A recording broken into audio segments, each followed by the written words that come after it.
Hello again, everybody. I have located uh, a park. I think I'll be able to get through the presentation over here. Looks like somebody is beginning to barbecue over here. I am in the area where I taught middle school at Sylvan Middle School. Exceptional children. I wrote a little bit about that, I believe, in my book, and all the things that I learned when it comes to understanding, who children are, who are exceptional children, what makes them special. And it was during that time that I learned that the children teach us often and not the other way around. And so they would present problems, during the course of a day or whatever. And I was learning the chakras at the time. In fact, it was my children who made me aware of the chakras. Books that they would check out, pamphlets that they would bring in, I believe that were being sent by their parents who had their children in special ed, but who were also conscious parents. And they didn't want any teacher or any school system to harm their children. And so they kept a close eye on everything that I was doing. And when I look back on it, I'm very appreciative of that. But just driving over here, there's a neighborhood over here, a very old neighborhood. In fact, my middle school back in the day was a high school of all white people. But when I was teaching there were no white students in the entire school. Yet on my drive over here, and it's an old neighborhood, you see white people backing out of these homes where I thought only black people lived. So as we learn more about gentrification, I have talked to you all about moving between cities and really been able to tell the changes. And we've learned about gentrification where whites are moving back into those areas now. It appears that even in this area of West End, um, that too is happening here. And so, um, um, just briefly here, I want to talk about the boule. These black people who are considered to be highly educated or whatever, and they are placed in positions of authority and leadership for black colleges, black programs. Um, they are employed and ultimately in the context of black eradication, whether they're aware of it or not. Sometimes the programs that they support, uphold, and enforce are ultimately harmful to black people, like I learned in special ed when they began to require the teacher to hand deliver the psychotropic medications on schedule. That was something that I was not able to do. And my principal, I was at that school for 4 years. It took about 2 years before she recognized the great person that I am when it comes to working with children. And so one year she even awarded me. That year we had a hands-on Atlanta program, and when they left, the school was cleaned, shrubbery, paintings, the track outside, all the garbage that was in the gym area had been cleaned out, and people came to work and school on that Monday and was shocked at all that was done. So at that time, people again began to see me in a different way, that I was capable of making things happen. But then when I left the school, my principal, I believe, was very upset about that. She was just adding a second behavior disorders class that last year that I was there. But I could see clearly what was happening, and I didn't want to be a part of that. Again, having been told you need to get inside and make changes from the inside. And now, all these years later, um, what's going on with grad school and whatnot. So, I still deal with um, the pain of all of that, all the work that I've done, and wondering how to go forward. But anyway, back to the book. I have showed you this book, and on eBay was told that it was selling for $800. It is no longer in print. So I want to discover the one little section here that, for whatever reason, I chose to leave out of the second version of the book. But it is about morality. It's chapter 5 in that book on page 127. But I wanted to read a little section here. You know, this idea that we need to be perfect human beings, we need to be afraid of sex, we shouldn't have sex outside of marriage, that we should carry a certain amount of guilt and shame about sex and sexual activity. I believe that type misconditioning has caused so much fear that it was easy to route someone like me and then countless people into the HIV death campaign, making people feel bad about themselves. But yet we understand that Kundalini energy is sexual energy. It is healing energy. It is the most powerful energy we have available to us on the planet. But this idea of morality, and I wanted to read over it. I hope I don't make a whole lot of mistakes, because there are a lot of typos. Remember, I showed you. I hope it doesn't distract me. But please stay with me here. If you're not able to read this information, you'll have a record of what I had to say about it here in the book. Morality, good moral character. The mere notion of its supposed acquired essence is always left to the determination of those who deem themselves upstanding and who judge, relegate tenets and criteria for membership. Modes and rules of conduct and practices of right and good that oblige one to conform to a standard of ethics are strictly set and monitored. The assumption is that if one behaves appropriately, he or she has then demonstrated that he or she has learned lessons which will promote a sense of purpose with respect to a group. In other words, follow the rules or suffer. Rules and doctrines, whether religious, societal, cultural, community based, philosophical, or otherwise, are driving black gay brothers to the brink of self destruction. I, for one, allowed myself to become trapped in the volley play of pseudo intellectuals who analyzed my plight, and that of brothers like me in relation to gay and lesbian issues. The whole of black America, racism, and black male masculinity mandates for inclusion for real man status. One needs only to witness or hear of a gay bashing or feel the incriminating effects of asserting one's gay self.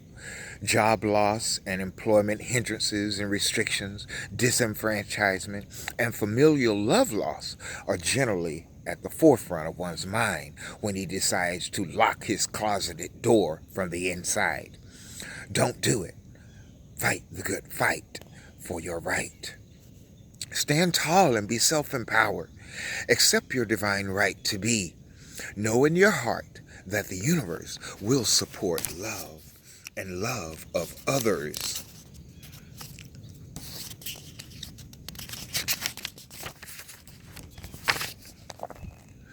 Like never before during these times. Just remember to abide the principles of the chakras. Who among us has the courage to help move human awareness to the realization that gay people, as all others, are as God intended, fully conscious beings? Can we faithfully align our hearts and knowledge with knowledge from the holy books in order to that each of us can experience one on one the naked truth of our soul? And moreover, it is my hope that as we move through trying times of worldwide tribulation, we will realize that our consciousness creates our experiences. Rather than retaliate against those whom we feel have wronged us, temper justice with mercy, and find new and creative ways for all the peoples of the world to share in peace and prosperity and abundance, health and safety, all God's blessings. Don't allow yourself to be put to shame and death for being who you are. Fear, hopelessness, guilt, hate, jealousy, and ignorance, if allowed, kill both its perpetrators and its victims in the form of disease with self. Love lives, and let's live. Nothing further need to be said. And then I go on to talk about the process of chemicalization, which I learned when I was at Hillside Truth and Chapel Center in the How I Use Truth and series of books, Lessons in Truth, about how When you are awakening, new knowledge becomes available that challenges everything you've learned, and you are happy to learn something new. But then over time, as you contemplate the difference in what you thought you knew and what you're learning, it causes disturbance inside. That can even lead to physical illness. So, to those of you who are continuing to make space within yourself to grow in knowledge and awareness, I commend you for that. It is a continual process that I have had to uh, deal with myself in my own life. And so, uh, that was from my book, The Rainbow Warrior: Healing HIV through Chakra and Kundalini Awareness. And thank you to the guy who helped me bring that to you all years back. Uh, I'm going back to my notes here. We have been talking about genocide. Dr. Banks used a phrase called dysgenics, which is a process of the elite creating a society of controllable people. A lot through that television, through the internet. She even spoke about Facebook. I used to post so much on Facebook, and I noticed patterns throughout those 4 or 5 years. And I could see something else is going on here. Not just people being allowed to share pictures of themselves or out having fun or finding someone from their past, but something is going on energetically with the computer. In other words, I may be reading or posting something, and Dr. Banks called attention to how people who created Facebook don't let their children use it. Some of them haven't been on there in 5 years. And then all of a sudden you'll receive an email. So something in the technology of social media can impact and imprint on your consciousness and vice versa. And the idea is that one day they won't even need technology to look up. We'll be implanted with chips in our brain and things. Or we could be thinking of something and then information will be made available to us. Information that they want us to have, not necessarily how much. When you think back over the internet and how it used to be so much about there available, now Google and these other search engines have limited. You get information about a topic, but not a vast array of information that might differ. Just it seems what they want you to know. So be careful when you use the internet. It is a wonderful tool to be able to use, as I have sang about my cyber connection long range.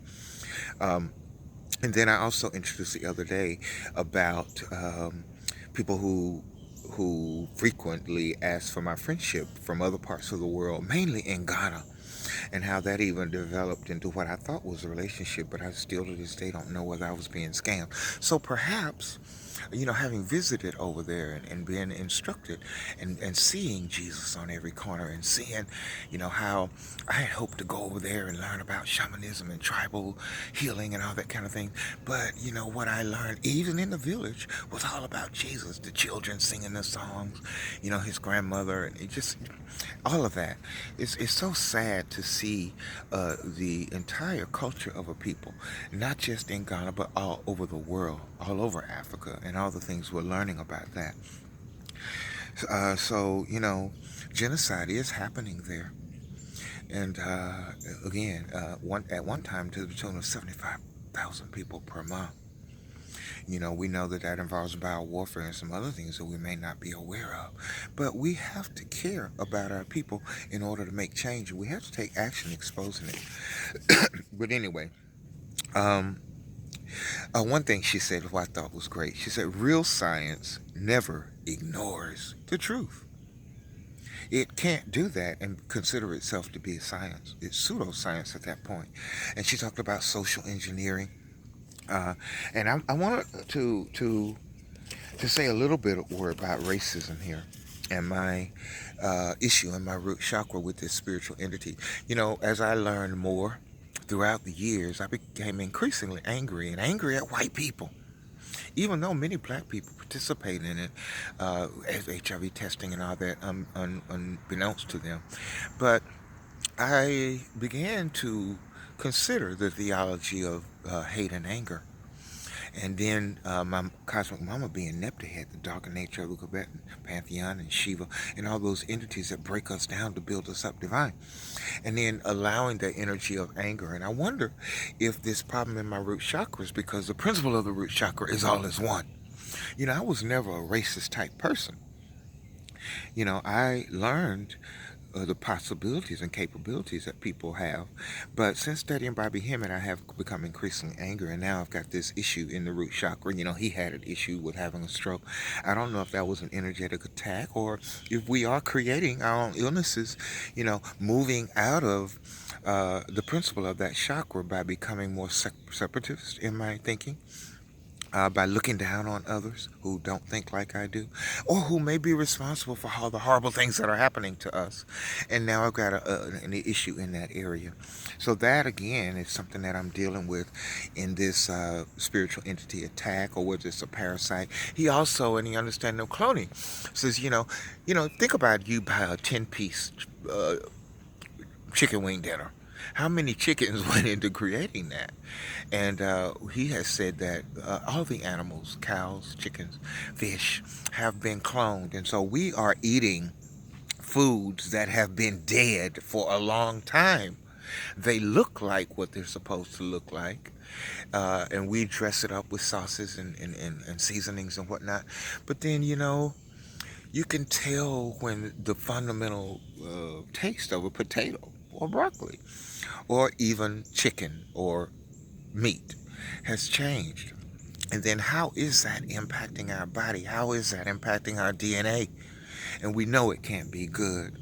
So just finding something to eat today, I have to frequently use the bathroom. I had to stop again, even coming over here, and make sure that I'm clear, because if I'm sitting here in discomfort, it affects how I think and how that can affect what I present to you. But anyway, here I am in the park, and um, let's see if I got it all in here. Oh, Cal Crilly. Cal Crilly is a white guy that lives in Australia. I'm gonna have to walk around for a little bit. Um, I identified him in the Rethinking Age group as one of the major scientists. He had published articles out there on David Crow's sites, a lot of them which deal with all manner of things, but the HIV crisis. But anyway, I was able to get in contact with him. He has things out there online. He is a musician, and he was performing one of his songs in his home, and I saw Shiva sitting up on one of the pieces of furniture, and so I knew instantly that I was going to be able to relate to him. And throughout the years, uh, he agreed to allow me to interview him in the book, and I want to read a little section there in my latest book of the interview that took place between me and him. He even back then was telling me, Damien, you need to come off that computer. All kinds of energetic rays are coming off that thing, and you really can be damaging your health. But I didn't even listen to that, because that was my only connection back then. And I was so excited about all the things that I was learning, and I wanted to be a part of Facebook University. I felt at one time I was like the dean of students because I did so much posting there. But anyway, Cal Crilly, let me look at my notes, see on what page he's on here. If you don't have the book, please get the book. It's an excellent book. Page 181. I had decided earlier that I would read the whole thing, which I have, as you can see, um, shaded the area. Let's see if I can get in the dark here a little better so you can see the contrast. I'll move down here. Here, Cal Crilly, when he talks about, he is a scientist, and he would come in and Rethinking Age group along with a lot of people and talk about things on a scientific level that were really over my head, over the regular person who needed. But I still respect him and his work for getting into the details of all of those things, and I I honor him. He could identify that I was on the right track. He agreed to do the book. And I just want to read a couple of little sections here where he talks about scientists and how among them there are a lot of ego issues. Everybody wants to be published. Everybody wants to be seen as someone who discovered something. And then funds are allocated based on what they come up with, whether they're going to continue with their labs and all the things that they're working on. And he identified that a lot of people, cut corners, they fudge on the truth because they want to keep making money and they want to keep being sort of like popular in their field, which is very competitive. But here he says, they are just doing a magic trick. T cells, for example, have retroviruses jumping around. So do white blood cells. All baby cells and reproductive cells have even more retroviruses. Sperms and oocytes have retroviruses. You name a cell and it will have retroviruses. The placenta and babies have the highest concentration, which is why I am a dissident. There again, like Dr. Banks, when it comes to the children. They call them endogenous. The so-called HIV virus gets called exogenous. You'll see retroviral researchers say at the beginning of research articles, the exogenous HIV virus that causes AIDS. They may not even believe that, but it keeps funding rolling in. Then they do big blurbs on the endogenous retroviruses. But because they have said HIV exists, almost like a clause, by saying HIV exists, it covers their arses if put somewhere in their article. HIV sequences are so amazing at mutating that there is not one single HIV in anyone, and from organ to organ, HIV sequences vary. It's all rubbish, and clearly a genetic part of humans and monkeys and mammals. It's a magician holding up a hat full of retroviruses and saying, here, I found the HIV virus, and it causes AIDS. To be taken seriously by the mainstream, you simply stop saying HIV doesn't exist, because that helps them paint you as some sort of crazy, because the machines are picking up retroviruses. But if you simply ask these lunatics, how do HIV tests tell the difference between the 8% retroviruses in our DNA and so-called HIV, then you have them stumped and they start running. Simple question change. They can't answer that because